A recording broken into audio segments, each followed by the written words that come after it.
Welcome to one of the most disturbing cases recorded in history.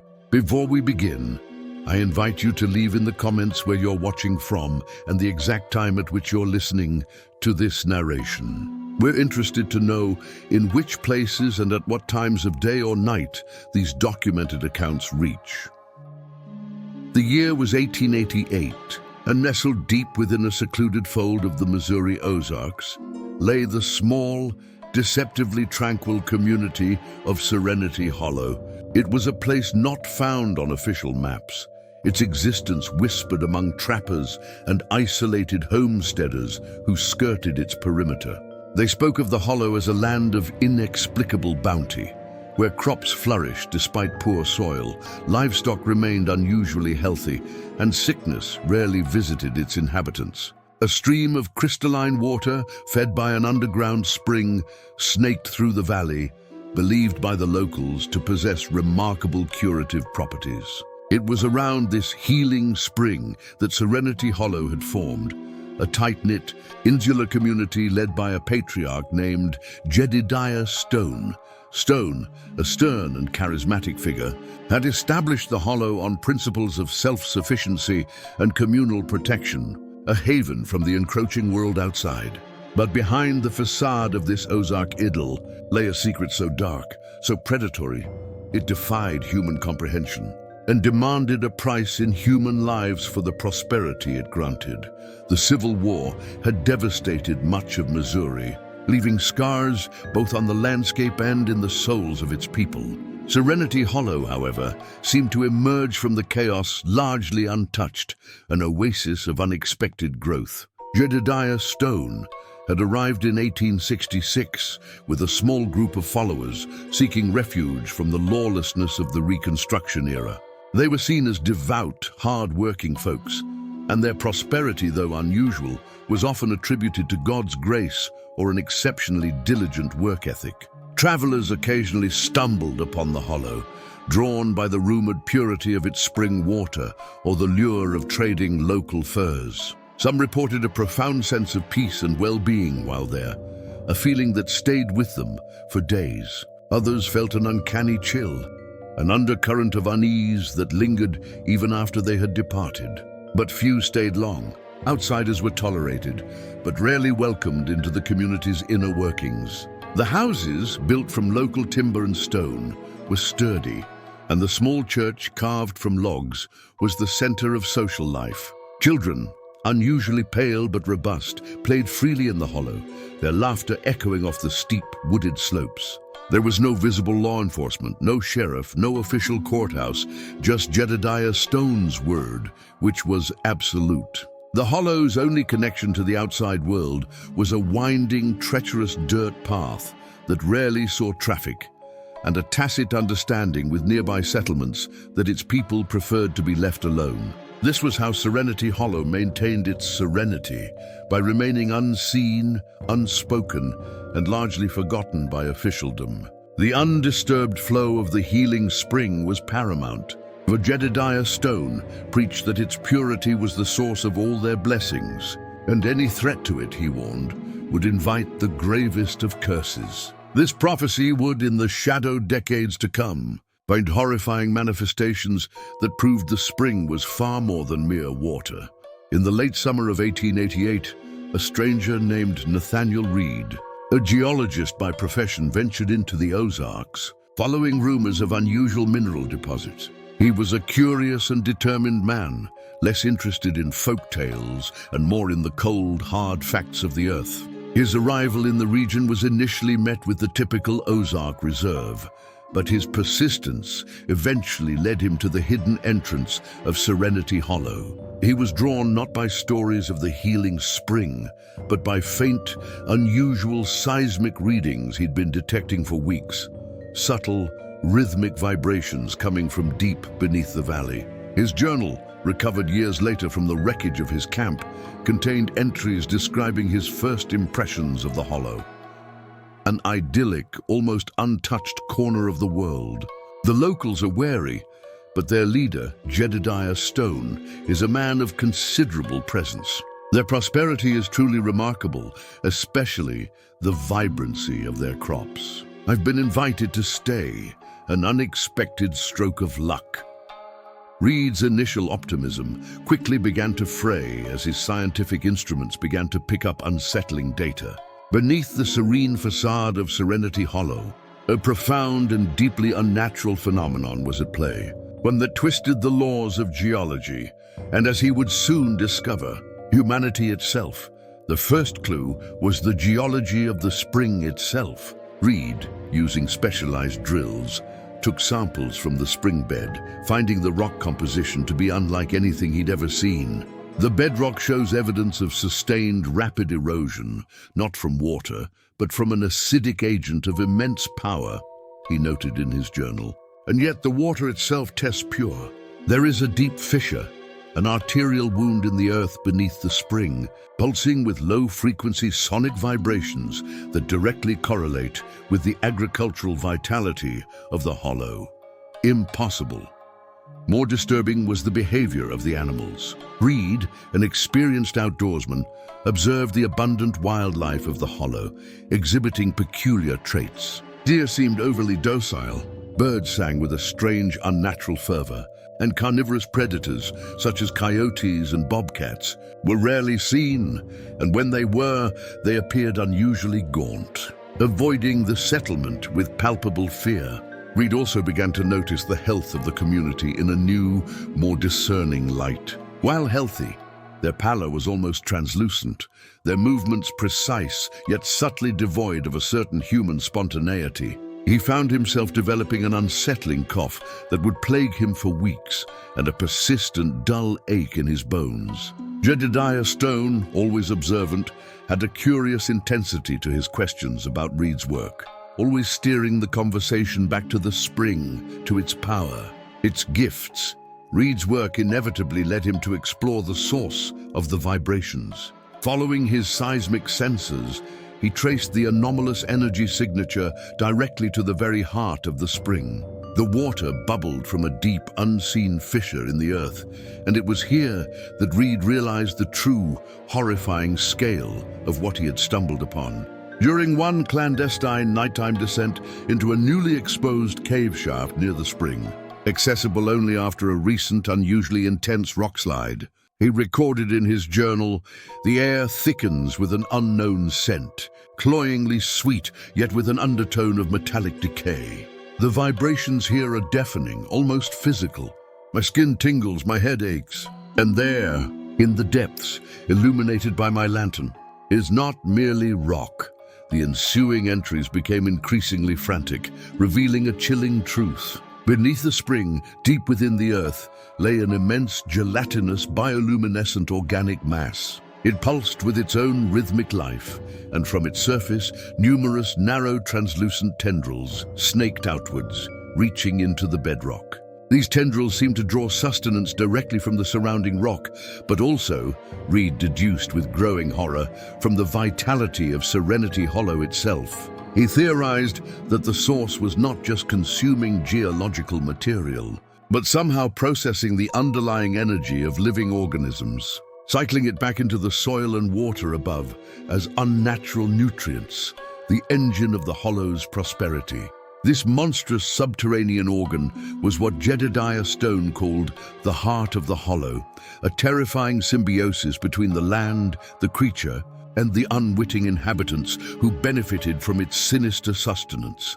The healing power of the spring was thus not a divine blessing, but a byproduct of a grotesque exchange. Reed found that the subtle vibrations he had been detecting were, in fact, an audible hum, a low thrumming that at certain frequencies could induce feelings of profound well-being and contentment in humans. It also, chillingly, made them more suggestible, less inclined to question Jedediah Stone's absolute authority or the occasional disappearance of a wayward stranger.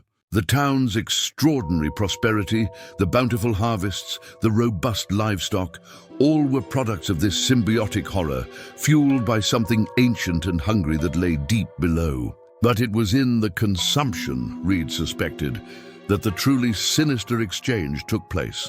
His final, desperate journal entries detail experiments where he noted how local soil, when enriched with diluted water from the deeper spring fissures, consumed organic matter, leaves, small insects, with unnerving speed leaving behind only the rich, fertile components necessary for aggressive growth. The question wasn't just what this entity was, but what it truly needed to eat to maintain its strange life. Its blessings for Serenity Hollow, Jedediah Stone, however, had understood this secret for far longer than Nathaniel Reed, through meticulous examination of local folklore and recovered artifacts during the ensuing official investigation. After Reed's disappearance, it became clear that Jedediah's ancestors, indigenous to these Ozark hills, had worshipped or placated a similar subterranean entity for centuries. Their ancient legends spoke of the earth's silent hunger,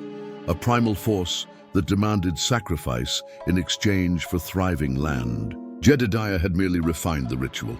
The constant flow of mineral-rich healing water through the hollow stream provided diluted exposure to the creature's euphoric emanations, subtly conditioning the inhabitants.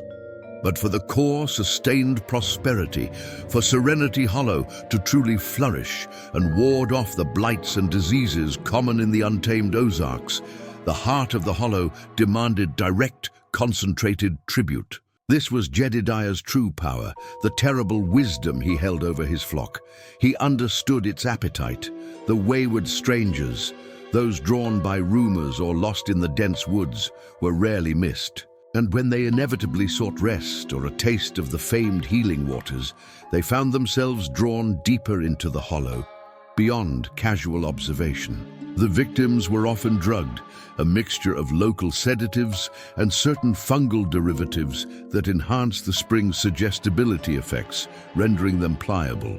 Once incapacitated, they were taken into a series of deeper, interconnected cave systems beneath the very foundations of Serenity Hollow. Chambers intentionally excavated and expanded over generations by the early settlers, creating a complex subterranean labyrinth specifically for the entity's direct feeding. There, individual victims would be bound, not violently, but with a ceremonial quietude that betrayed a twisted sense of sacred ritual. Jedediah, or a chosen few among his most loyal followers, would then oversee the horrific act of offering. The binding wasn't to prevent escape, but to position the offerings directly above carefully placed conduits that fed directly into the pulsing, consuming heart of the creature below. Nathaniel Reed, in his final moments before his journal abruptly cut off, wrote of a desperate scramble within the hidden caves, witnessing fragments of this monstrous apparatus, describing it as a grotesque irrigation system siphoning life, feeding an ancient thirst. It uses us, the people. They are its unwitting gardeners. And I am next. He realized too late the true price of serenity. Jedediah Stone preached a rigorous devotion, emphasizing obedience and unquestioning faith in the gifts of the hollow.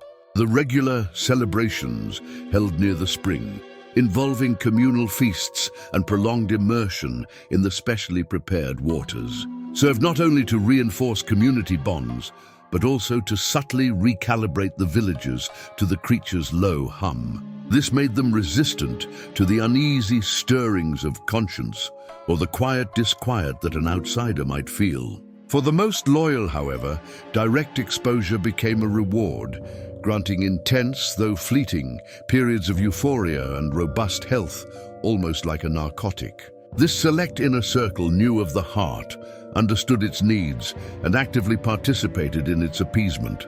These rituals of appeasement grew in complexity, incorporating elements passed down from the ancestors' indigenous practices, blending seamlessly with the superficial veneer of Christian piety. The disappearances were easily explained away by Jedediah as God's taking, or those who chose to wander, accepted without question by a population lulled into compliance.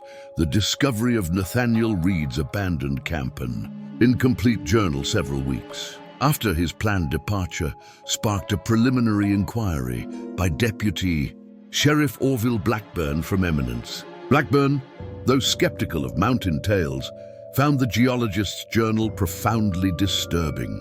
His initial search party, composed of wary locals, was hesitant to approach Serenity Hollow.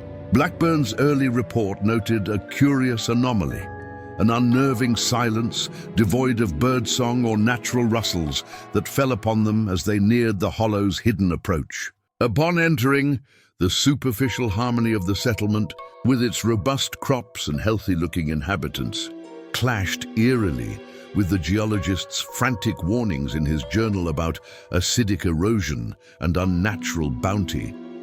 Blackburn was also deeply troubled by the absolute devotion the villagers, particularly their patriarch Jedediah, showed to the healing spring. Jedediah's charisma, while initially impressive, masked a chilling intensity. Blackburn felt an uncomfortable compulsion to move on, a strange sense that remaining too long would be detrimental. But something in Reed's final journal entry, a hastily scrawled diagram of what appeared to be an intricate system of underground channels leading from the spring to crude chambers, overrode his unease. He sent for additional help, sealing the entrance to Serenity Hollow for a more thorough external investigation. He didn't know he had only amplified the heart's demand for tribute, unknowingly sealing the fates of those he hoped to save, when federal investigators from the Missouri Rangers, led by veteran agent Eli Vance, arrived a month later. They found Serenity Hollow in an alarming state. The usually bountiful field showed signs of blight, the livestock seemed listless, and a low, persistent illness had swept through the community, visibly weakening its members. The once robust residents, especially the inner circle, were thin, gaunt, their skin almost transparent, their eyes wide with a desperate, hungry fear. The heart of the hollow had been starved, and its malevolent presence was now taking a more active predatory role, feeding on its gardeners as Jedediah's controlled supply of outsiders had ceased. Vance's official report, now largely declassified, paints a stark picture. The geological findings alone defy scientific explanation. Evidence points to an active subterranean organism of immense size beneath the valley. The hollow's abnormal fertility directly correlates with an accelerated decay rate of organic matter introduced into the underground aquifer systems, a grotesque ecological anomaly. The investigators, aided by a small team of engineers and scientists, uncovered the intricate network of tunnels and feeding chambers beneath the hollow, precisely matching Nathaniel Reed's last, desperate diagram. The shining heart was revealed to be a colossal, pulsating biological mass, the source of the subtle, euphoric hum that pervaded the entire community. It was composed of a crystalline, fibrous tissue that slowly consumed any organic matter that came into contact with it. Horrified, Vance ordered its complete destruction. Dynamite was brought in, and deep charges were placed throughout the subterranean network. The destruction, however, proved devastating.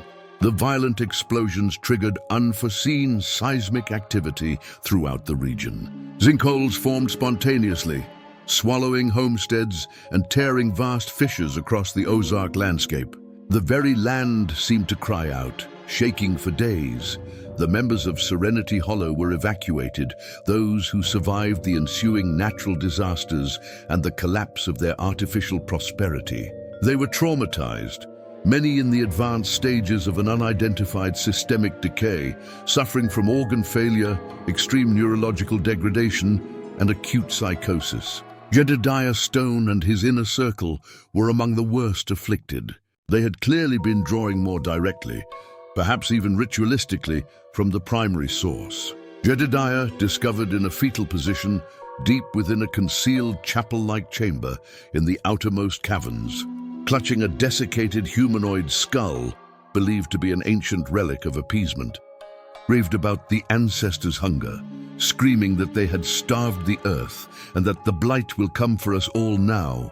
He and his closest followers soon succumbed to their advanced conditions in medical isolation. The others, too sick and traumatized to give coherent testimony, faded into medical and psychiatric obscurity. They often spoke of an unbearable emptiness, a cold silence within their minds and bodies. Dr. Aris Thorne, A specialist in infectious diseases who studied the evacuees observed a terrifying, if temporary, correlation between their suffering and the abrupt loss of the deep. Resonant vibrations emanating from the hollow. It was as if an internal organ had been violently excised, leaving a profound physiological void, he noted in his classified report. Serenity Hollow itself was ultimately declared condemned. The once fertile land became barren, toxic, devoid of life. The clear spring waters turned dark and putrid. Local flora withered and died. Animals refused to enter the hollow, displaying visible fear if coerced into its vicinity. A high concentration of previously unknown organic compounds was detected in the remaining soil samples, remnants of the destroyed entity seeping into the groundwater. A single, ominous note recovered from the rubble of Jedediah Stone's personal cabin provided a grim epitaph to the community. To reap great abundance, one must first seed the hungry earth with plenty. The harvest waits. The true nature of the subterranean entity remained classified for decades, buried under layers of government secrecy and academic denial. Scientists struggled to classify it: a living geological formation, an extraterrestrial organism, an ancient terrestrial life form.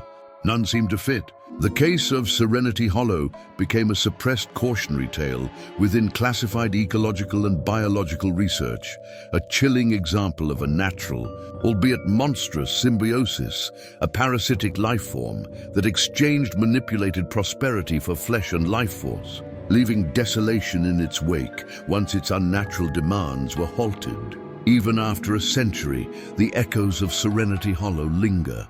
The valley, now scarred and desolate, remains largely untouched, bypassed by hikers and avoided by locals who whisper of a creeping coldness in the air and a faint, phantom hum that some claim to still hear from the ravaged depths, the residual song of a silenced hunger, waiting perhaps for new gardeners. To this day, the area surrounding the hollow is marked on military-grade maps with an unyielding red circle, designated simply as Zone Delta, no terrestrial interaction. Some old trappers still warn greenhorns of its approach, recounting the silent pact of Serenity Hollow, a grim lesson that prosperity always comes at a price. But few understand just how literal that price truly was, paid in flesh and blood to an entity that science still cannot define, and perhaps never should. For what consumes organic matter with such efficiency, only to transform it into manipulated growth, blurs the lines between life, death, and something far more fundamental and terrifying. The lingering thought, chillingly, is whether the destruction of the entity simply moved it, fragmented its parts, and allowed a wider, more subtle network of roots to spread unseen across the very Ozarks, from which it once commanded the silent hunger of Serenity Hollow. Don't forget to subscribe to our channel and support us for more content like this.